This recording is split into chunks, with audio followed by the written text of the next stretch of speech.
On the industrial side, Don, you got a board together that was made up of members of all the major Messianic umbrella organizations. We have our clusters, the Union of Messianic Jewish Congregation, the Messianic Jewish Alliance, this and that, and got a board together made up of everyone from them.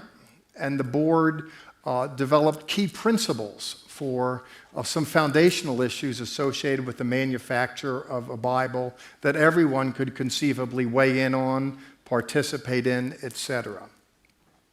Then came the task of finding translators. Dick Averbeck, a professor, the head of the PhD program at Trinity University, rolled out certain requirements that he thought would be appropriate for translators. The task was to fill these various slots.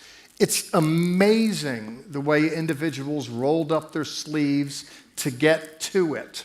The Genesis text that I'm going to read from this morning was translated principally by Seif Pastel, a brilliant Messianic Jewish scholar, PhD out of Golden Gate Seminary in San Francisco, I believe, professor here at Israel College of the Bible, a brilliant Hebrew scholar. The text that he translates is then sent off to a text manager. That we don't work alone. A text manager is someone who works a particular section of the literature. The text manager for the Torah is a Messianic rabbi, Jeffrey Adler. What happens is that this translated text is worked over and conversated over between Rabbi Adler and Dr. Pastel. Then it goes to a theology committee. When the text manager is satisfied, he has a read that he can live with, that he wants to present. Then a theology committee that's made up of a variety of theologians. Ray Gannon is one of them. And by the way, Dr. Gannon is one of the best kiddies in the Messianic Jewish litter. That's the God's honest truth. Ray Gannon has had his hands and heart in everything. I could just spend 45 minutes talking about him. Dr. Gannon, a brilliant scholar, took a PhD here out of Hebrew University after working his way to and through Princeton University for a graduate degree on top. A real lover of the Lord and the Jewish people. Well, Ray Gannon is on that committee. Another, Elliot Clayman, who took a degree from Harvard University. Elliot's a retired professor out of Ohio State, and he's a principal, a leader in what's called the Jewish Theological Institute. Rich Robinson's on the theology committee, took a PhD out of Westminster Seminary in the East Coast of the United States, working with the group Jews for Jesus. There are others as well. The point is, they all worked under Eric Tokajer, the chair of the theology committee. What happens is documents, translated text goes to that committee. They work through it, they critically reflect on it, and then send it back to the text manager with their reflections. The text manager works it out in accordance with that committee. And by the way, I didn't mention, in conversation with our literary editor, Dr. Glenn Blank is a retired professor out of Lehigh University in Pennsylvania. He's a Messianic rabbi, brilliant with the English language. He has his hands in the process all the while. Well, the text manager gets this document back after the theos have worked on it and nuances it, and then sends it off for another set of eyes, what we call our language expert.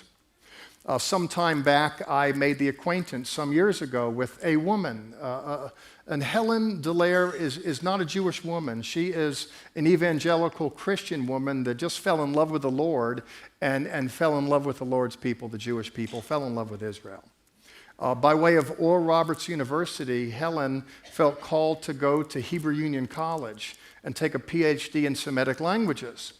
If you don't know, Hebrew Union College it's the academic center of American modern Judaism, Reform Judaism. It's their training school. Helen went there. A non-Jew went to this Jewish religious school and got a PhD in the language. And she came and was in Israel, and Hebrew Union College called her back and asked if she would join the faculty to teach Hebrew.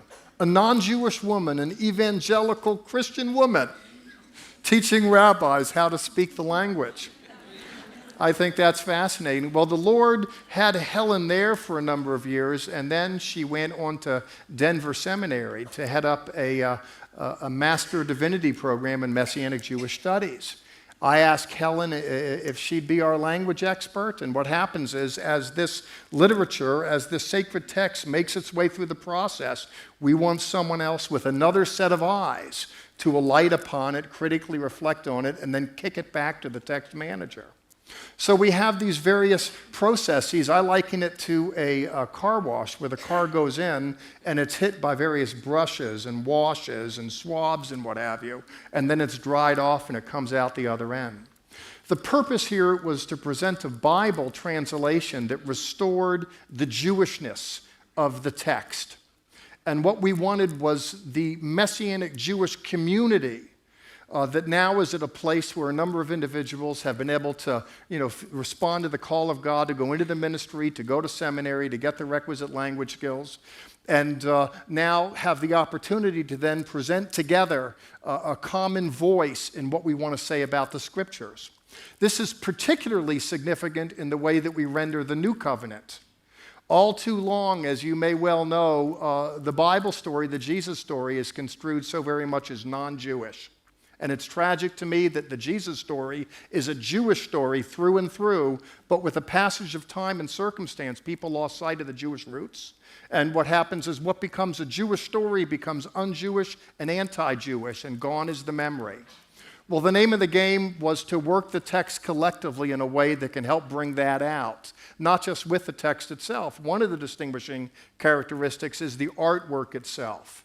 We wanted to it was Danya's vision, who has a real heart for art. She wanted a Bible that an eighth grader could comprehend, in the way the language is spelled out, and in the way that there's art to embellish, to help people to envision, to retell the Bible story from a Jewish perspective.